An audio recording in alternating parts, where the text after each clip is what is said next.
Y precisamente para platicar más sobre todo el tema de los narcocorridos y lo que esto implica a nivel cultural, legal, obviamente social, todo lo que está implicando, vamos a enlazarnos directamente con Luis Omar Montoya, doctor en Historia por el Centro de Investigaciones y Estudios Superiores en Antropología Social. Bienvenido y gracias por la llamada. Hola Paula, buenas noches, muchísimas gracias por el espacio, a sus órdenes. Pues con un enorme interés de entender si mucha gente dice, pues es que estos narcocorridos son un verdadero reflejo de lo que está sucediendo en la sociedad mexicana, ¿así es como lo ve? Mira, en general el corrido, no solamente el narcocorrido, por supuesto que está anclado a contextos históricos, por supuesto, pero también es verdad que en los últimos tiempos, los últimos años, ha habido una descomposición pues total de parte del corrido, específicamente el narcocorrido, porque ha sido cooptado por los grupos criminales, quienes han encontrado en ellos un escaparate, un espacio para hacer política, para hacer posicionamientos, para limpiar su imagen, de tal suerte que desde hace aproximadamente unos 6 años a la fecha, el narcocorrido como tal pues ha perdido, digamos, toda característica, todo rasgo de lucha, digamos, de pensamiento crítico, porque en su momento el narcocorrido lo tuvo. Te puedo mencionar 2 ejemplos, sobre todo de Paulino Vargas, los supercapos que grabaron Los Invasores de Nuevo León, que es un narcocorrido de crítica política, o 8 columnas, que es un corrido dedicado a ese contexto del ejército zapatista en la década de después de 1990. Sí, o sea, sí había en un momento narcocorridos con crítica política, pero en los últimos años, al ser un espacio cultural cooptado, manejado, controlado por los cárteles de la droga en México, pues ha perdido total sentido crítico y se ha convertido en un panfleto, en un espacio de promoción para estos grupos criminales. Eso también es verdad. Entonces me parece que sí, ciertamente, aunque es complicado que se logre una prohibición y que en realidad no es el camino tampoco, porque finalmente es un producto de mercado que responde a la ley de la oferta y la demanda. Sí creo que tiene que haber alguna suerte de regulación, sí creo que tiene que haber una revisión, ¿no? Me parece que el gobierno, aunque no debe prohibir, sí debe de ejercer un poquito de presión y de hablar con los compositores, con los cantantes para ver qué es lo que está sucediendo, porque en este punto sí, abiertamente ellos se dedican digamos, a hacer apología del delito Claro. y a representar específicamente los intereses de los grupos criminales, Paula.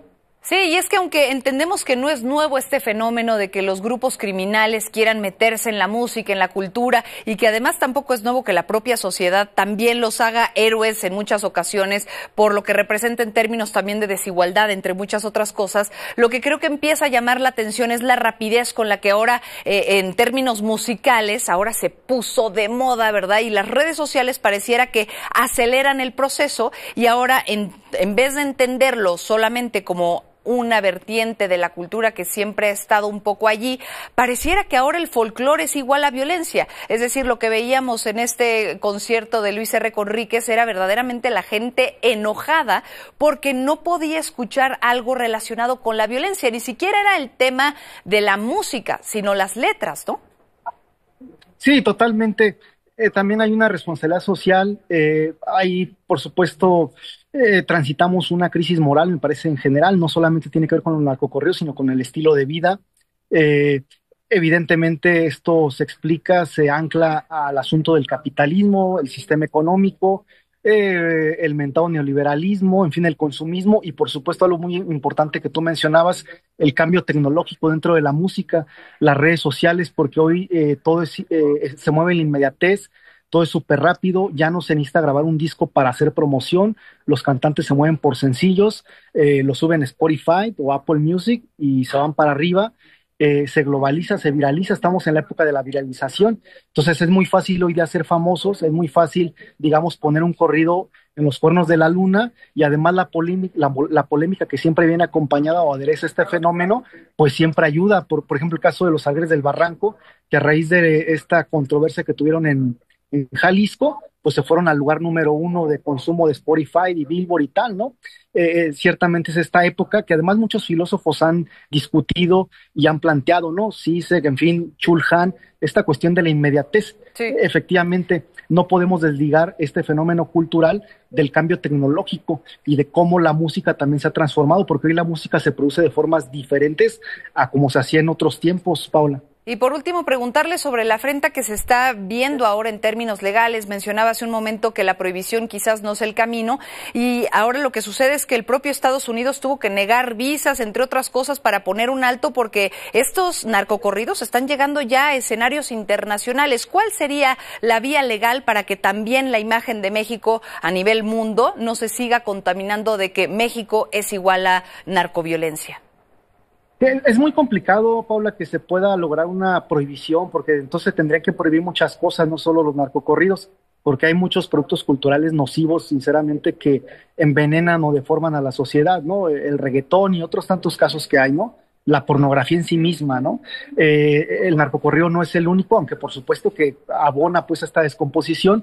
Me parece que sí se tienen que buscar mecanismos para apretarlos un poco. O sea, me parece que ahí Hacienda, por ejemplo, la Secretaría de Hacienda tendría que revisar, por ejemplo, el asunto de los conciertos, quién contrata, quién paga, les pagan en efectivo, porque hay que decir que, digamos, no solamente en la actualidad, sino en términos históricos, este tipo de agrupaciones de cantantes de este género musical suelen cobrar en efectivo. Entonces hay también un problema de evasión de impuestos en donde la Secretaría de Hacienda debería poner atención y debería de regularizar el asunto. El tema de los palenques, que son los escenarios donde se presentan esas agrupaciones. O sea, hay vacíos también ahí legales. Pareciera que también hay intereses también del propio Estado mexicano, no de ahorita, de siempre, de hacerse de la vista gorda y de no atender realmente el problema como tenía que atenderlo.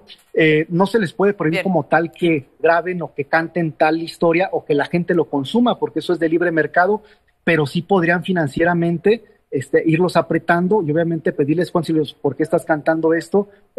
Al menos que sientan un poco la presión, ¿sabes? Bien. Que se sientan un poco vigilados. En ese sentido, lo que está haciendo la Fiscalía de Jalisco me parece que es correcto, es preciso.